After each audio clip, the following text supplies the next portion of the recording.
The survey will be going out this week, so stay tuned. Visit our website. But I want to just go to a comment before we bring our guest for the day in. James Burgess, he says, "Good morning to all on the Daily Hour team. I'm watching from home, resting from my gallstones removal and my pacemaker surgery, thanks to the Daily Hour team." So, Mr. Burgess, we haven't seen you in quite a while. It's been like a year or so. So, thank you for letting us know you're recovering. And we obviously have no idea when people go off. We just think that they don't like myself, so they stop watching. But I'm glad that you are recovering and you're doing well. And anyone else out there who may be experiencing anything, all of us on the Daily Hour team, thank you for your support and send you healing energy and vibes as you recover or deal with whatever you're going through. So thank you for updating us on your status. Absolutely. Alrighty. So without further ado, very excited. Like I said, this man comes from good genes. We've got a very special guest on. We've got hopefully he'll be flying us around and getting us to our destinations very soon. Let's give a warm TDH welcome to Remy Donawa. Greetings, sir. Good morning. Morning, Remy. Good morning. Good morning, everyone.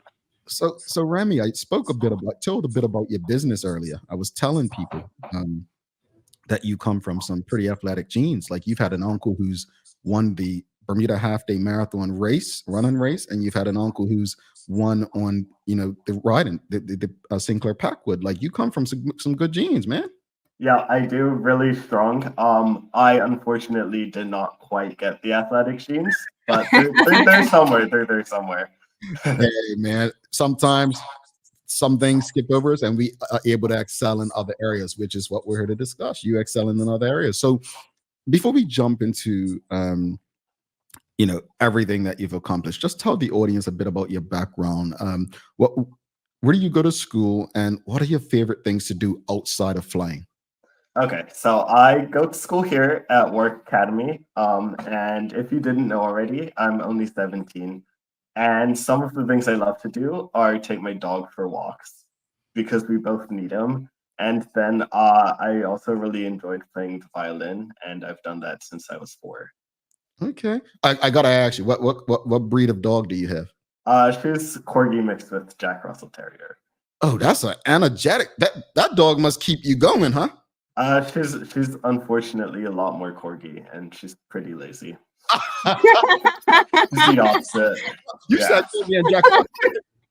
So do you have to force her on the walks, or does she come willingly? She likes going on them. She runs around a lot, but she's a good mix of both, really. Okay. Cool. Well, Remy, speak to us. Like, how'd you get into airplanes? So ever since I can remember, I've always really liked airplanes. I can't remember my first flight. I've been flying since I got here. But when I was younger, so around like 4, my grandpa would drive me to the airport every weekend so I could watch the planes. We live all the way in Work, so a little bit of a distance just to go watch some planes. But that's when I really loved it. And then every time I'd go on an airplane to go to like the US, I'd always be really excited. And it's just fascinating that something so heavy can actually stay in the air. And I've only really loved aviation forever. That's really cool. And I really loved reading about your mom's role in your journey. So tell us about her role in getting you here. So when I was about 15, my mom and I saw a news interview with Sheridan, and he's a Bermudian pilot. He's another Bermudian pilot. And so he set us up for a discovery flight. And that's basically when you go flying and you kind of get a feel for what it's like to do flight training. And so my mom, we flew to Florida. It was her and I and my grandma. And we went flying, and I stepped into a Cessna for the first time. And it was a really awesome experience. I loved it, and I only loved it more and more every time I flew. And so I kept doing flight lessons, and here I am now with my pilot's license. And I just want to say mom's playing an important role in pushing us at those ages, and to have the support of your mom to actually go and do something like that at that age is incredible. But I'm very familiar because I think the flight school is in Lantana, when I was living in South Florida. It's literally right across the street from my doctor's office there. And I always wonder, what is this place with these airplanes? And then I kind of learned the history about it. So to know that a Bermudian in yourself went there, was in my neighborhood, practicing and training to do that is pretty incredible. Small world, right? Yes, super small world. Good. And shout out to your mom, for your mom and your grandma, and honestly everyone in the family who either drove you to the airport to watch them and then like really played a really big role in your journey. But in Bermuda, industries like law, banking, insurance, they dominate. So do you have any advice for young people who are interested in jobs and industries that exist outside of insurance and law? Yeah, so I really say that if you're gonna pick your job, make sure you do it because it's something you like, and don't do it because everyone else does it. Do it because you really want to do it. Because if you pick a job you're not gonna like, then you're gonna just be miserable every day. And so make sure you do it because it's what you're interested in. Mm, mm. Excellent advice. And you became interested in planes at a very young age, apparently. So, what initially excited you about the planes? And tell us about that moment that you knew that you were very interested in it. Yeah. So, like I said before, just the feeling of flying is amazing. And then I can talk more about my discovery flight and so what that was like for me. And so basically, we got into the airplane and we took off. And I was allowed to fly the airplane, which is a completely different experience from just like being in the airplane. It's kind of like driving a car for the first time versus being a passenger in a car. And it feels really freeing to just be in the airplane in the sky, and there are less boundaries of what you can do. And it's like having the world at your fingertips. I'm Mm. listening to him talk, and I'm like, he is fearless because Literally, literally. you are fearless, man. Because I'm thinking like, um, I don't know, landing a plane and parking a car. One seems a bit more, but again, once you get the hang of something, because we thought as children, as cars, we thought that driving a car on a highway. I know some Bermudian adults who still will not drive car on a highway in the US, right? Mm. I think that's what he's saying. And like in terms of flying a plane, actually, once you do it and you get used to it, it's not that difficult, right? But yeah, No, yeah, it No, just takes some practice, but it's doable. It's definitely doable, and I'd say you're capable of learning if you put in the effort. indeed, indeed. absolutely, absolutely. So, was it on that discovery flight that you decided to take your interest seriously and get your license? Yeah, so that was a big decision point for me because airplanes are very expensive to like rent, and so to do all the flight training, the cost is in like quadruple digits, 5 digits. So it was a huge investment. And so once I did the discovery flight, I was able to tell my mom, like, yeah, this is definitely what I want to do for the rest of my life. And honestly, I don't think anything could change my mind about it. Wow. I'm impressed. Love Again, that. present parents make a difference. Just want to share, if you have any questions or comments for Remy, please send them through. We have a Sherry Vanderpool says, proud auntie moment. Congrats, Remy. We have James Burgess. He says, congratulations to Remy Donowa. Keep up the good work. Janet Maynard says, congratulations, Remy. Well done. And Suzanne sending you a bunch of hearts and some balloon celebrations. And Michelle White says this is why it's important to engage and create experiences with our children. Remy's love for flying is tied to his relationship with grandpa too. Um, Hmm. I think that that's an amazing part of it, just from going and watching them and then like I love being on planes because I always knew I was going to Disney World or somewhere I wanted to go. But to actually figure out like this is a career you want to do. Speak to us about that flying experience a bit more though, like that first flight. What was the experience like? Were there any butterflies? Was it like, oh, I'm finally getting to do this, or like what was it like as a young person? So it was a completely new experience. It was something I'd never done before. So it's like trying a new food for the first time. It's more than that, but it's like you don't really know what to expect going into it. And so we got into the airplane, and it's a small airport, so there's no security. So we kind of just parked the car and then walk to the other side of the fence and around the airport. We climb in. We have to do a lot of checks on the airplane before we actually leave.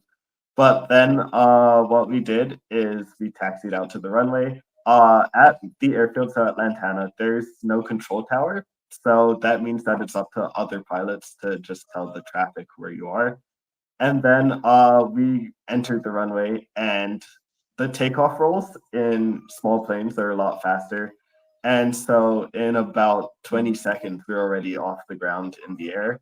And Mm. also, the engines aren't very powerful either. So it's kind of like riding a 50 up a hill, collector's hill. And so it's sluggish, and you're like, okay, we're really in the air. It doesn't feel like it, but we're moving slowly. And yeah, the view was just breathtaking.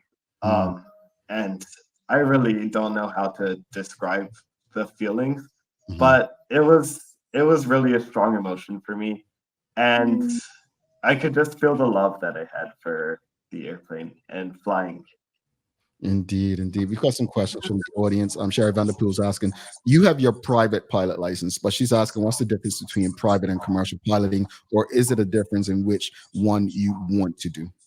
Right. So my private pilot license is kind of like having a car license. So you can't pay me to go flying, but I can take my friends and passengers flying. And so a commercial license really allows you to like operate as a business. And so I could charge people to go for flights. And so that's how a lot of small charter companies work. And then the airlines, you also have to have a commercial license, but you also have to have an airline transport pilot license. And so that's for the really big carriers with regular scheduled operations. So it's kind of like if you think of a private pilot license as having a car license, and then a commercial license lets you kind of be like a taxi driver. And so you can have people pay you. And then the airline transport pilots are for like the big buses. And so you're going to move a bunch of people all day on tight schedules. Mm. That's Yeah. a great way to explain it.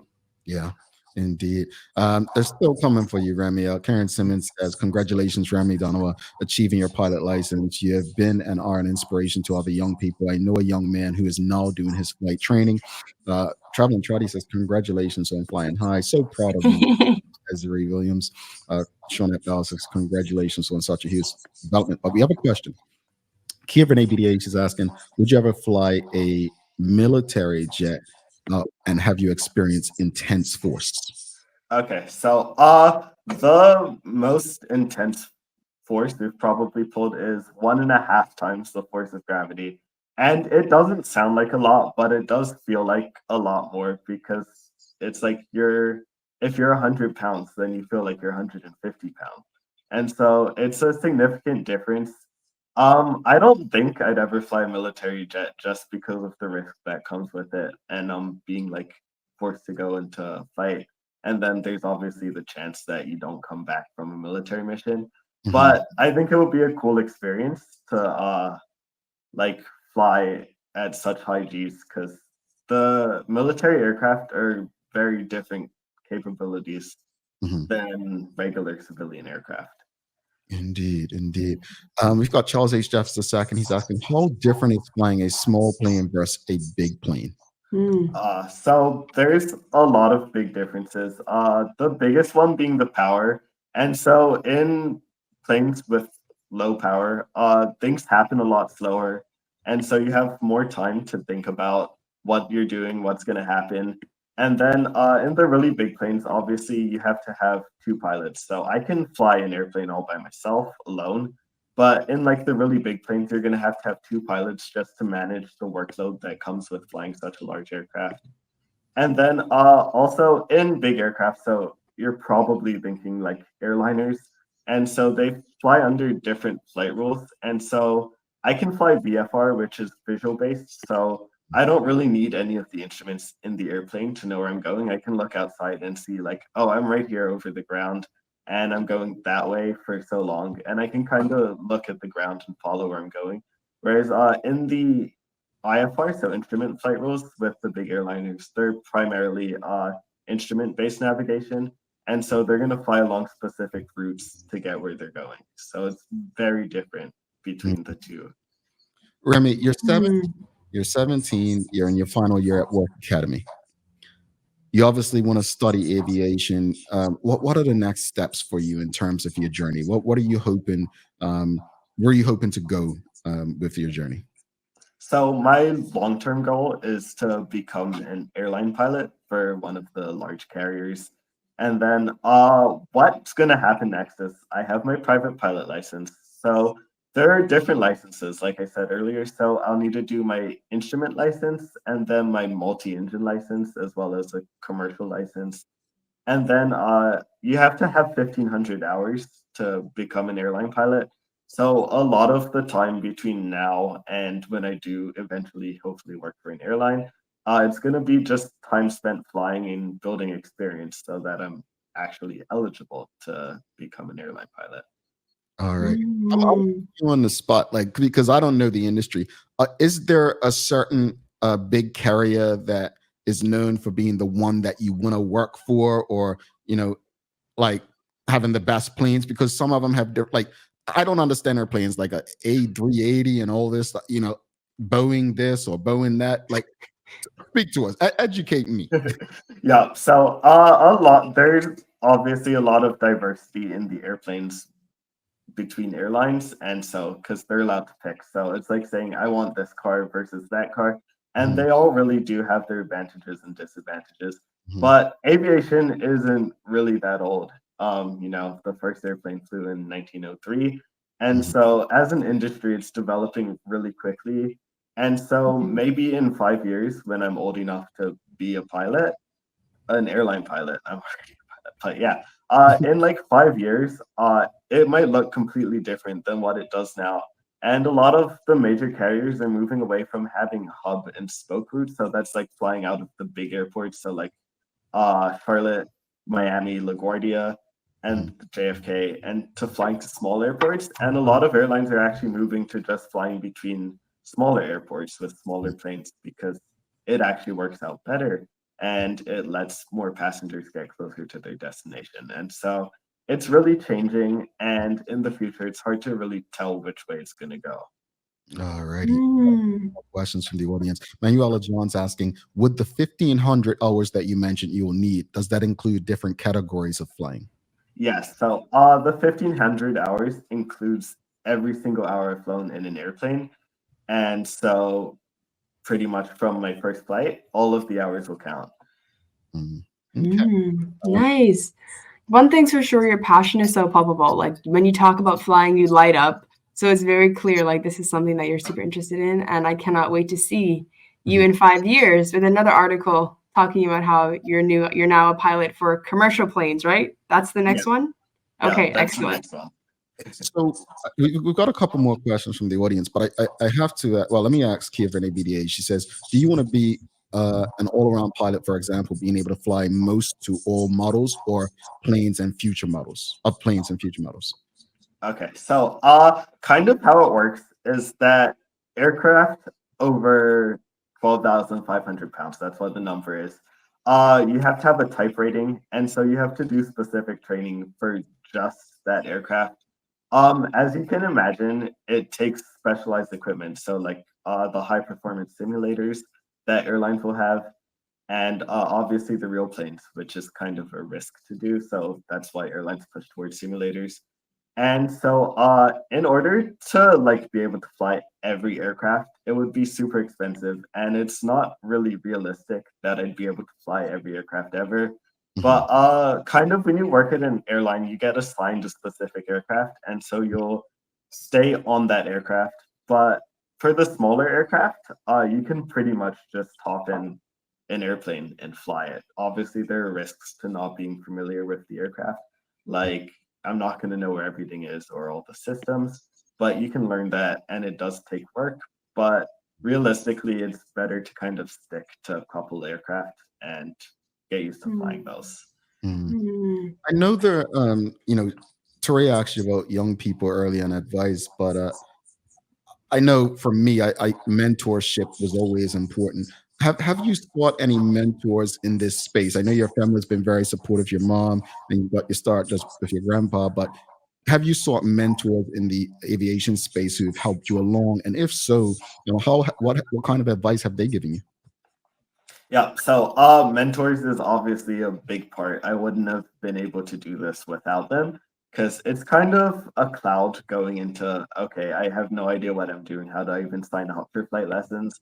And Mhm. so having someone who's actually done it before you makes it so much easier. They're there to give you advice, like how techniques, that helps them. And then what they did to get into the position they are. So my flight instructors have been really helpful with that and just getting me through the training and making it possible for me to actually pass my exam. And then also other mentors who are further along than maybe flight instructing and have worked for airlines, and so they've helped me and they've kind of encouraged me and given me tips of what to do and where to go.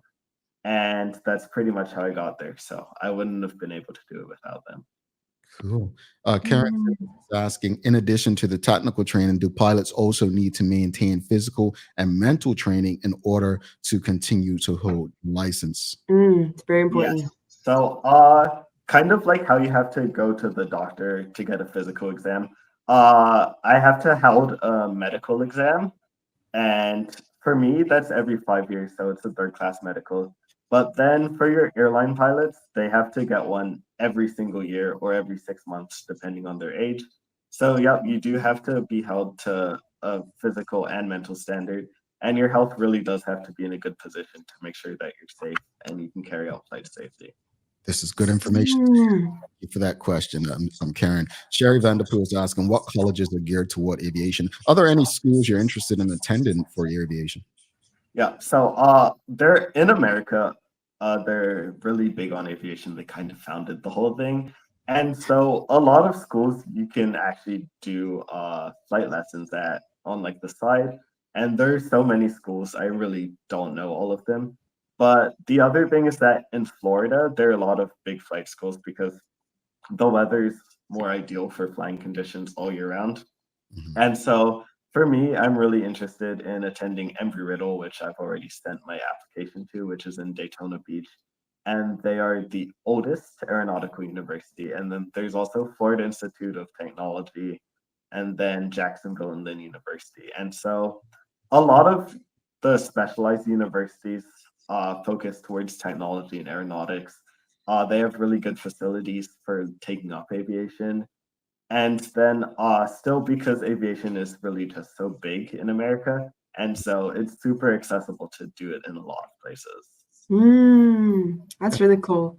Michelle White is asking if, when you travel on a regular commercial aircraft, are you the person who's asked to see the cockpit and chat with the pilot? Yeah.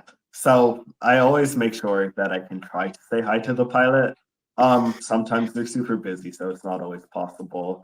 But it's always nice to just say hi. And yeah, it's a good experience. You meet people and make connections. All right. Mm. Remy, we'll let you go soon. But Suzanne Ingham's asking, do you plan on working for Bermuda Air? It would be nice. Hi, Bermuda Air, please hire me in the future.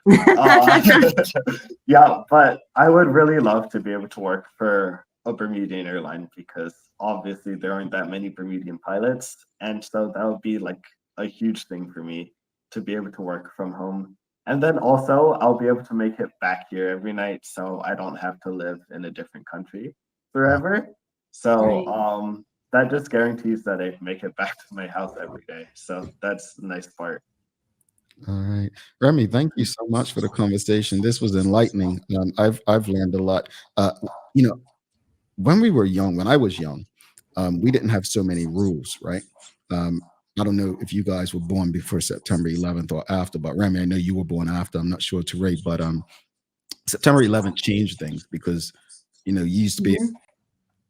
see the cockpit and they would show you if you were a child. I don't think you have those opportunities anymore due to safety and the like, but I remember seeing it and it looked like so much to learn and to understand. And so I have always grown up with a great respect for pilots, and having worked at Bermuda's airport before I left Bermuda as a baggage handler, to be around the mechanics and seeing how they had to inspect and they refuel and all of that. It's so much to it. So to know that you at such a young age are learning this, you're passionate about it, you're very interested in it.